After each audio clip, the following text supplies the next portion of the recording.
شیخ الاسلام ابن تیمیہ رحمۃ اللہ علیہ فرماتے ہیں وَلَيْسَ عَلَى الْمَرْأَةِ بَعْدَ حَقِّ اللَّهِ وَرَسُولِهِ أَوْجَبْ مِنْ حَقِّ الزَّوْجِ۔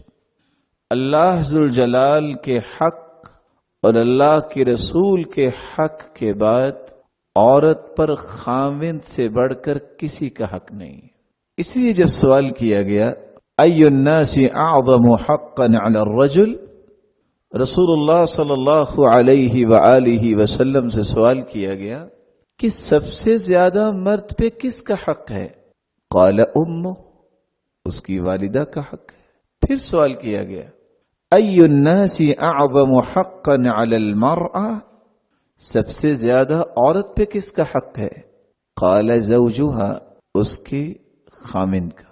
تو امام ابن تیمیہ رحمۃ اللہ علیہ فرماتے ہیں اور اس کے رسول کے بعد جن حقوق کی پاسداری کرنے کی ذمہ داری اللہ نے عورت کو دی ہے وہ خامند کے حقوق ہیں۔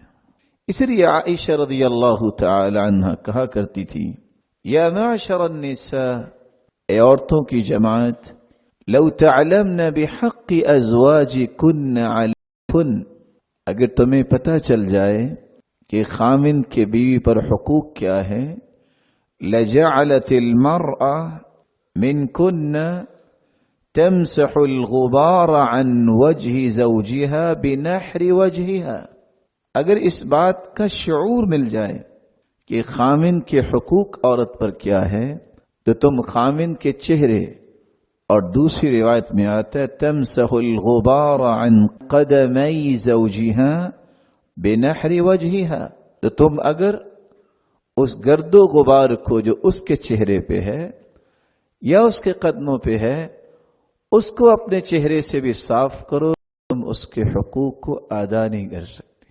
تو سب سے پہلا حق جو شریعت نے عورت کی ذمہ داری ٹھہرائی ہے، جائز کاموں میں عورت کو اپنے خامند کی اطاعت کرنی چاہیے۔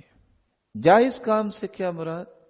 اطاعت فرما برداری تو اللہ کو راضی کرنے کے لیے ہوتی ہے، لیکن خامند ہی اگر برائی کا حکم دے تو وہاں اس کی اطاعت نہیں کی جائے گی۔ کیوں نہیں کی جائے گی؟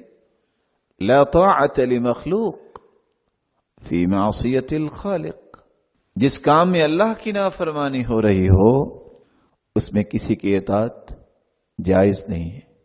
رسول اللہ صلی اللہ علیہ وسلم نے فرمایا اذا صلت المرأة خمسها وصامت شهرها، جو عورت 5 نمازوں کی پابند بن جاتی ہے، رمضان المبارک کے روزے رکھتی ہے، وحفظت فرجها، اور اپنی عزت کی حفاظت کرتی ہے، واطاعت زوجها، اور اپنے خامند کی اطاعت کرتی ہے، قیل لها ادخل الجنة من ای باب شئت، قیامت کا دن ہوگا رب تعالی حکم دیں گے یہ جنت کے 8 دروازے کھلے ہیں، جس دروازے سے چاہتی ہو جنت چلی جاؤ۔ یہ روایت صحیح الجامع کی ہے 660۔ اس میں رسول اللہ صلی اللہ علیہ وسلم نے گنتی کے 4 کام بیان کیے ہیں، اور دوسری روایت میں 5واں کام بھی ہے، نماز کی پابندی، روزے رکھنا، خامند کی اطاعت کرنا، اپنی حفاظت کرنا، اور اپنے خامند کے مال کی حفاظت کرنا، اور بچوں کی صحیح تربیت کرنا۔ یہ وہ 5 کام ہیں جس پہ توجہ دینے سے اللہ ذوالجلال نے عورت کے لیے جنت کے 8 دروازے کھولنے اور اسے جنت میں بھیجنے کا اعلان کروا دیا۔ رسول اللہ صلی اللہ علیہ وسلم نے فرمایا اثنان لا تجاوز صلاتهما رؤوسهما، 2 ایسے لوگ ہیں جن کی نماز ان کے کانوں سے بھی اوپر نہیں جاتی، آسمانوں تک پہنچنا اور قبول ہونا تو دور کی بات ہے۔ عبد آبق من موالیہ حتی یرجع، غلام اپنے مالک کی اجازت کے بغیر اگر بھاگ گیا ہے، جب تک وہ واپس نہیں آ جاتا، وہ جہاں بھی ہے وہ جو بھی نماز پڑھے گا اس کے کانوں سے بھی اوپر نہیں جائے گی۔ وامرأة عصت زوجها، حتی ترجع، ایسی عورت جو اپنے خاوند کی نافرمانی کرتی ہے، حتی ترجع، جب تک وہ پلٹ کے نہیں آ جاتی، نافرمانی چھوڑ نہیں دیتی، وہ چاہے تہجد پڑھے، وہ چاہے فرائض پڑھے، اس کی نماز قبول ہونا تو دور کی بات، اس کے کانوں سے بھی اوپر نہیں جاتی۔ اور یہ روایت ہے سلسلہ صحیحہ کی 288۔ رسول اللہ صلی اللہ علیہ وسلم نے ان دو حدیثوں میں ایک راز بیان کیا ہے۔ وہ راز کیا ہے کہ اللہ ذوالجلال کے ہاں جنت کی حقدار اور عبادت کی قبولیت کی حقدار وہ عورت ہے جو اپنے خاوند کی اطاعت کرتی ہے۔ اور یہاں رک کے یہ سمجھنا ضروری ہے کہ عورت کا اطاعت کرنا لیس انتقاص لہا، اس میں اس کی شخصیت میں نقص نہیں ہے، یہی اس کی عظمت کی دلیل ہے، یہی تو اسلام نے اس کو نعمت دی۔ کیسے اسلام نے نعمت دی؟ آج ارسطو کا نام لوگ لیتے لیتے تھک جاتے ہیں۔ پتہ ہے ارسطو کیا کہتا تھا؟ 4 نظریات اس شخص نے پیش کیے تھے۔ وہ کہا کرتا تھا ان المرء کائن ناقص ضعیف الارادہ، دنیا میں سب سے ناقص چیز ہے تو عورت ہے۔ اسلام نے کہا نہیں، جس طرح مرد کی عزت ہے عورت کی بھی عزت ہے۔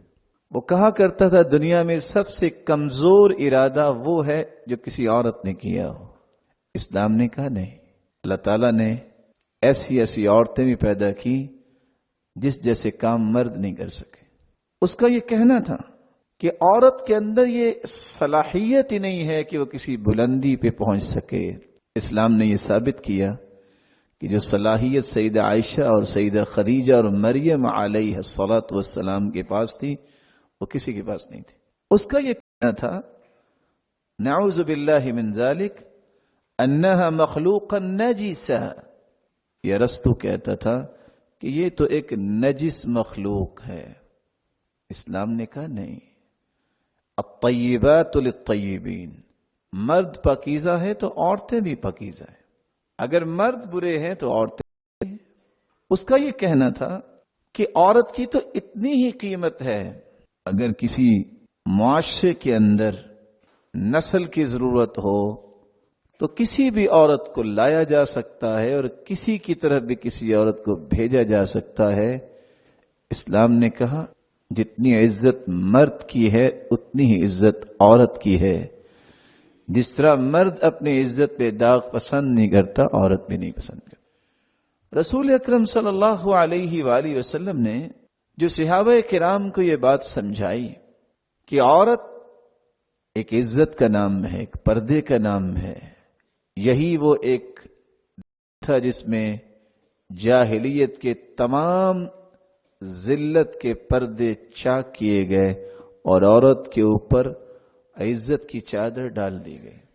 کس طرح اس کو سلعۃ تباع و تشترى، اس عورت کو بازار کا ساز و سامان سمجھا جاتا، جیسے چاہو خریدو جیسے چاہو بیچو۔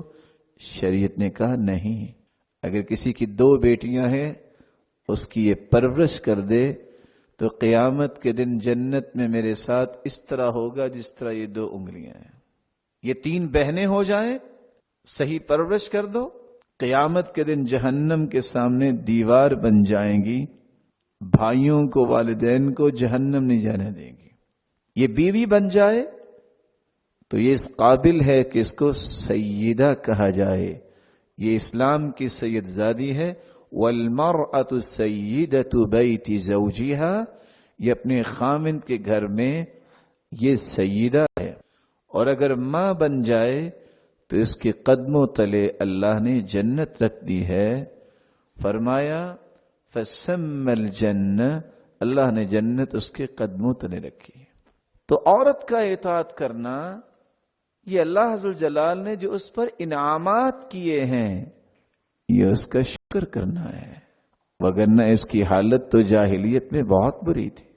جب کو لوگ چاہتے اپنی بیویاں تبدیل کر لیا کرتے۔ حالت یہ تھی کہ باپ فوت ہوتا تو بیٹا ہی اپنی ماں کے سر پہ چادر ڈالتا اور اسے اپنی بیوی بنا لیتا۔ اسلام نے ان ساری شکلوں کو حرام قرار دیا۔ تو عورت کا اطاعت کرنا یہ اس کی شخصیت میں نقص نہیں ہے، عیب نہیں ہے، بلکہ اس میں اس کی عظمت ہے، اس میں ہی اس کی شخصیت کی بلندی ہے۔ اسے جس مقصد کے لیے پیدا کیا گیا ہے ان مقاصد کو پورا کرنے میں یہ مقصد بھی اس کی مدد کرتا ہے۔